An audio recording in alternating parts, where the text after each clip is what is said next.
But we actually have a very, very serious story to open with. I'm reticent to even get into this. This is dark stuff. All right. So I hope you guys are ready. Check this out. Tonight, Bill Clinton's speaking tonight, right? I believe so. Yeah. Yeah. Mm-hmm. So I've seen a bunch of tweets talking about Bill Clinton speaking tonight to the DNC. And this story came out at the same time. Exclusive. This is from the Daily Mail. Would you mind giving it a crack? Bill Clinton leans back and smiles while receiving a neck massage from an Epstein victim. So I'm not going to look. This is just a photo. And this is the news that's coming out right now. Bill Clinton, who is in, I guess, 26 flight logs with Epstein. Mm-hmm. A photo was just released of one of their trips, and one of Epstein's victims is seen giving Bill Clinton a massage. I'm not going to pretend like this image comes out of some dark, nefarious, island excursion, because what I believe this is, they say that this was when they were going on their world tour or whatever, the AIDS relief thing to Africa. But what it does show is that Bill Clinton was literally connected to the things that Epstein was doing.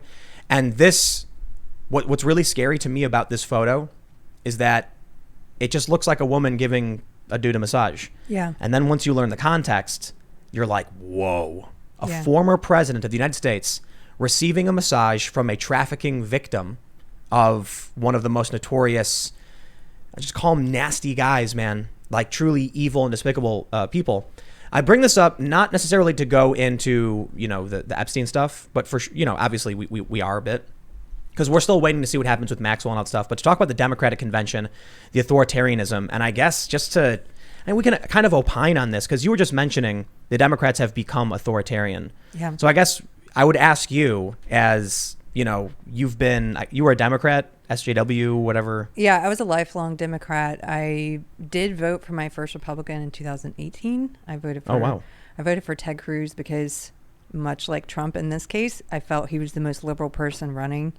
And I felt Beto O'Rourke was, again, an identitarian, authoritarian, and I couldn't vote for someone like that. He didn't support free speech.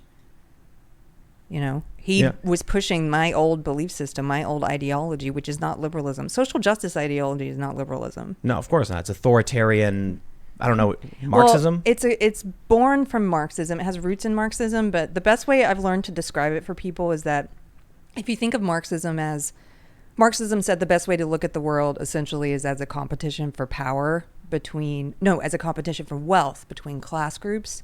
So this new kind of Marxism, this identity Marxism, says the best way to look at the world is as a competition for power between identity groups.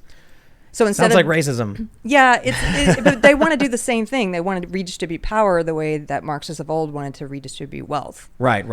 But it's just an evolved, not as in better, but it's evolved as in a mutated kind of Marxism. I wanted to highlight this story because the dude's speaking at the DNC. I mean, that's the gist of the story. There's not much to it. We know that, Clinton was flying on this plane, but I think there's something inherently wrong with the Democratic Party at this point. Not to say that Republicans are clean, right. But the DNC right now is this weird mishmash of people who are of seemingly no conscience, right? I think they've become unmoored from principles. Yeah. Did they ever? When was the last time you felt they had principles? This is a tough question for me, Tim, because looking back, I can't tell how much I've changed, and that skews my perception now. And I often ask myself this, like, is it that the Democratic Party changed and then I changed alongside it? Or is it that I changed and I can't see that it was always like this? The Democratic Party definitely changed. Okay. But people like Bill Clinton have been doing really awful things for a long time and getting away with it. So I think, where we go from here that's really interesting with your history and this is that there's always been this kind of dark element in politics in general. Bill Clinton's been accused. He's paid out settlements, I guess, to people like, was it Juanita brought her. He paid her a settlement? Or was it? I can't remember if he paid her a settlement or not. Because I know probably not, because she keeps talking. Yeah. You want to look that up? Yeah, I'm going to check it out right now. Because the Clintons paid out somebody, I'm pretty sure. But, so Bill Clinton's been a kind of a bad dude for a long time. But when you look at, policy-wise, I think what we actually see when you realize there's this, a lot of people like to look back and romanticize the left left me, the Democrats left me. I think that's not true. I think there was a period where the Democrats, as a party that just panders, were pandering to a large group of people that were ideologically aligned and was relatively close to where the Republicans were. As the progressives started to move into the Democratic Party, they kept trying to pander, and now they're spread super thin, desperately trying to pander to everybody. That says to me, how is it that you can have someone like Bill Clinton speaking at this event when seemingly by their own ideology, he is a patriarchal misogynist and all these really awful things? They can screech about Brett Kavanaugh because some woman vaguely remembers an incident where he threw her on the bed. Can't even remember when or how it happened. But Bill Clinton, who's got real accusers and all this really awful stuff, is totally A-okay. I look at the party today. They're entertaining this guy.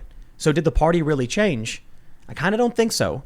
I think they're just pandering to a different group of people. I think there might be something to that. I mean, my mind immediately goes to that's a philosophical question, because I think that's what happens when you put ideology or party or tribe or something or anything above principles. Yeah. Because if you don't have universal principles that you apply across the board, even when it's hurts your ideology or hurts your party, then you don't really stand for anything. You'll go with whichever the way the wind blows. Right. I remember a bunch of videos have come out showing, Bernie Sanders and Chuck Schumer, Pelosi, all these Democrats, 12 or so years ago, talking about the need for border security and immigration reform. There's some article I pulled up recently. It's from 2012. Where the Democrats were talking about pushing a payroll tax cut and how it was a great idea for everybody, a huge win for Obama. And today it's like Trump is trying to gut Social Security.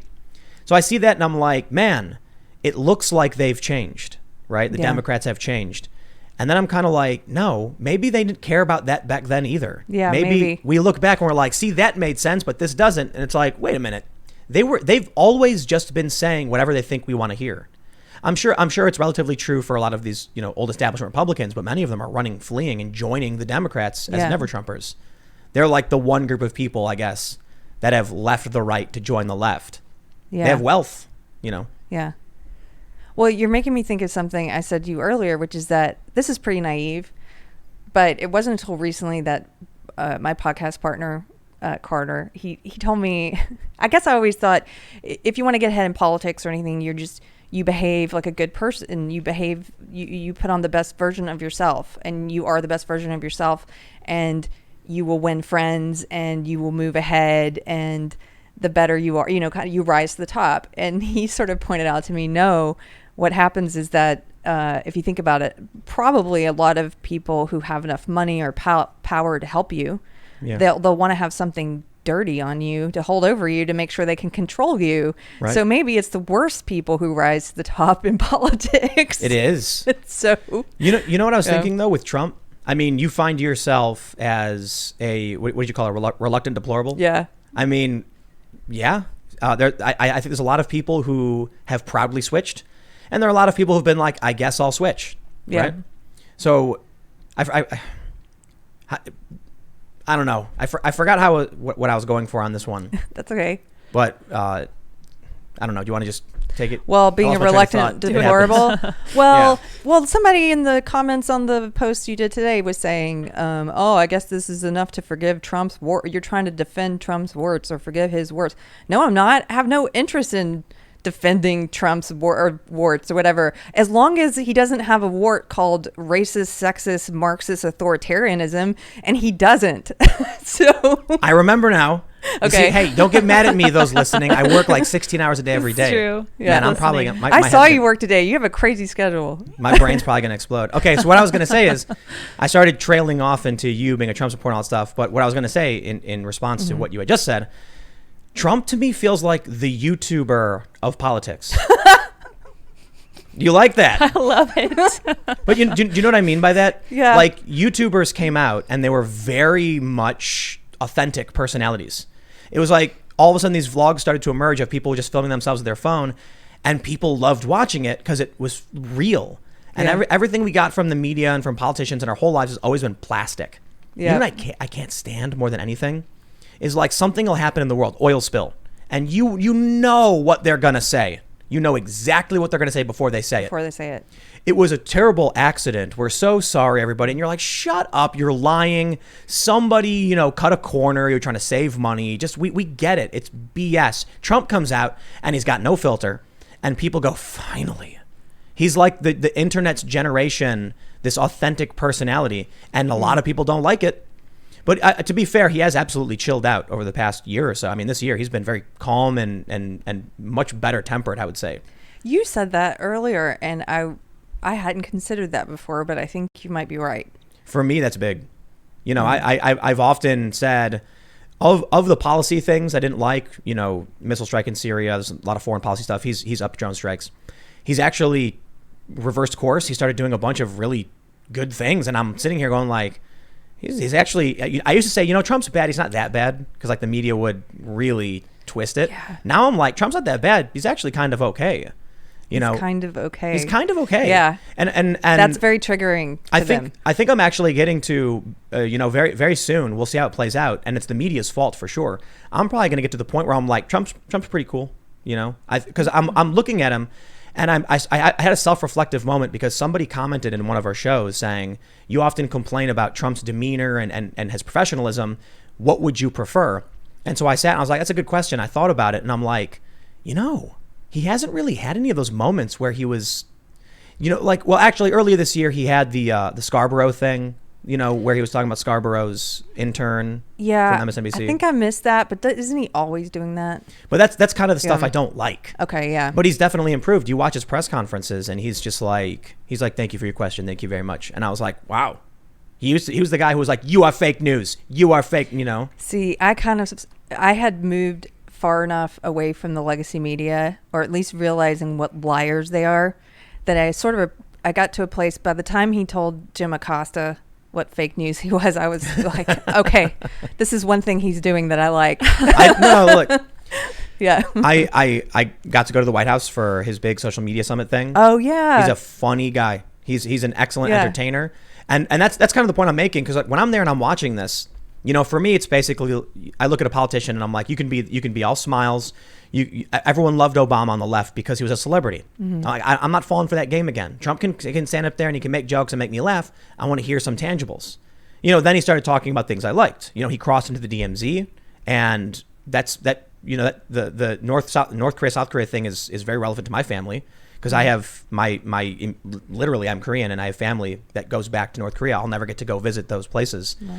So seeing Trump do that with no security, walking into North Korea, I was just like, I'm sitting in my chair, I'm clapping. I'm like, that is awesome. He had no security. These people on the left, they don't get it. They could have snatched him up. They could have killed him. And what would we do? Go to war or something? Trump did that. I respect that. It may be symbolic, but whatever. I see now, you know, I've known this for a while. It's like the Democrats and the establishment right now, the media, it's all this facade. It's all make-believe. Totally. It's the fake news. They're desperately trying to hold the mask over their face. And Trump has been ripping it off. He's been pulling off. He's like, you said he's the YouTuber of politicians. I've heard the wrestler analogy before too. He's the wrestler, and he kind of literally isn't. But he just sort of points out that it is all a performance. It always was, and he's so over the top that you suddenly realize you're in a wrestling ring because there's a guy with a big foam finger waving it. That's Trump. You're like, oh, this is all.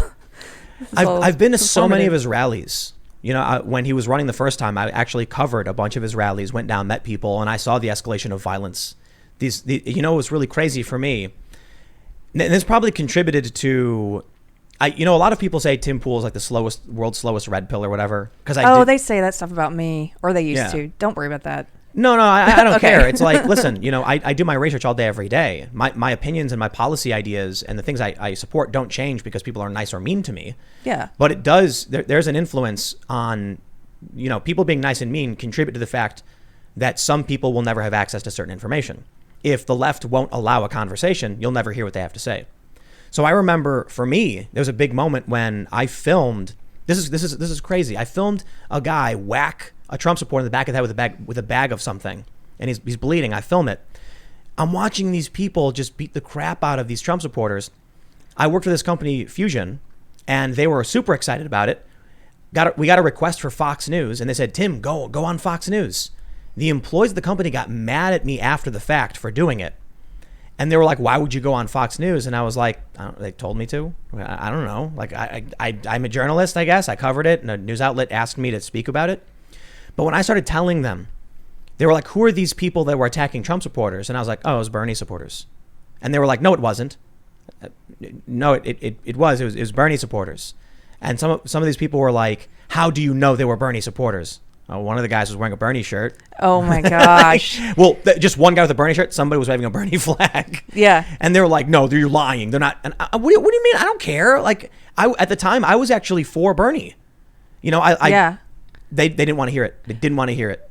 That was probably, was that like around 2015 maybe? I'm pretty sure it was the San Jose rally. There's a very famous video. It's got like 1 million something hits. Okay, this is a weird small world moment. Can I tell you something? Yeah. So when I first started going down like the path that I'm on, leaving the social justice left, people always ask, well, what happened? It's not some magic thing where I just wake up the next day. There wasn't some, one book or one video or one thing, but there were several things. And one of the first things that happened was that I went down a rabbit hole of videos of Trump supporters being attacked by people who were supposedly on my side, by supposed liberals and progressives. And they made me cry. And one was that San Jose video. And I had no idea you filmed that. Was it the guy with the yellow polo? Yes. That was and me. he was bloody. He was bleeding. And then I asked him what happened. He's like, I don't know. A guy hit me. I saw him walking out of the rally. And the crowd started screaming and throwing stuff. And I just knew, I'm like, I've seen this. I know what happens next. So I started filming. And the dude, like, I don't know if he didn't know or he's just very brave. It was him and like another guy. They just kept walking, minding their own business. Yeah. Didn't say anything, didn't do anything. But he was bleeding. Bleeding. Yeah, pretty bad. Yeah. And I was just like, I gotta ask this guy what happened. Why is he's like, I don't know. I was like, I came out, I was yelling, Trump, Trump, Trump. And then all of a sudden these people started attacking me. There were some guys in Anaheim. It was an older guy and 2 younger guys, and they were Trump supporters. This was a little bit later on. They told me that they had initially supported Bernie Sanders because of his trade policy. He opposed the TPP, he opposed NAFTA. But when Hillary Clinton won, they said, the next best choice is Donald Trump. They got attacked. And I watched the same thing. This is at Anaheim, just across the street from like Disneyland or whatever. I don't know, Disney World, whichever one it is. And they chased these guys like a mile, stole their hats, were hitting them, shoving them. And I watched all that stuff happen. None of these lefties, these Bernie people wanted to hear it. They would get so triggered the moment I would say the violence needs to stop. Even Bernie Sanders himself had to yell, "Stop the violence." Yeah. But they still, they put it on Trump when it's his supporters getting attacked. Yeah, and that blew my mind because as someone who was deeply ensconced in my own SJW echo chamber, I had just been fed this narrative that the violence was, that Trump supporters were violent and that their rallies were violent. And I believed all this stuff without seeing evidence of it. I just believed it. So that YouTube rabbit hole I went down then, I doubt that would happen today. I bet they've changed the algorithm to such a degree that I couldn't find video after video. I don't even remember why I clicked on the first one, but after it, there was video after video. There was the girl that was egged. But the one that was San Jose. That was San place. Jose also. Yep. And that just, it shook me because it was visual evidence of the opposite narrative. And I didn't know any of that had been happening. Thanks for checking out this clip from the Timcast IRL podcast. We do the show live Monday through Friday at 8 p.m. If you want to catch the full show, tune in to this channel, subscribe, hit the like button, or check us out on iTunes and Spotify. And we will soon have this podcast up for free on all podcast platforms. Thanks for hanging out, and we'll see you all in the next episode.